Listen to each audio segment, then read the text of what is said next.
Update news. Railway गौण खनिज घोटाळा अधिकाऱ्यांची नागपुरात तातडीची बैठक। यवतमाळ वर्धा यवतमाळ नांदेड रेल्वे प्रकल्पातील कोट्यावधी रुपयांच्या गौण खनिज घोटाळ्याची गंभीर दखल विधानसभा उपाध्यक्षांनी घेतली आहे। ETS मोजणीच्या आदेशानंतरही अधिकारी टाळाटाळ करत असल्याने त्यांनी नागपूर अधिवेशनादरम्यान 11 डिसेंबर 2025 रोजी दुपारी 3 वाजता रवी भवन नागपूर येथे तातडीची बैठक बोलावली आहे।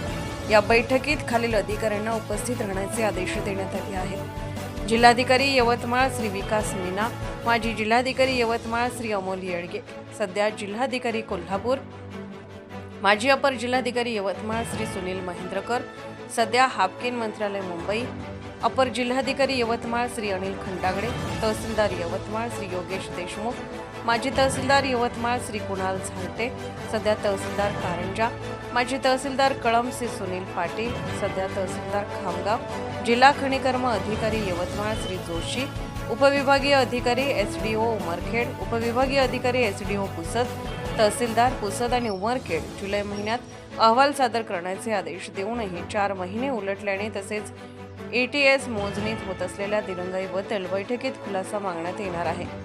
ETS मोजणी झाल्यास अनेक कंत्राटदार व अधिकारी अडचणीत येण्याची शक्यता आहे।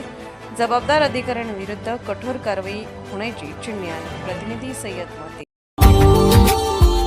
Subscribe now and press the bell icon. Never miss an update.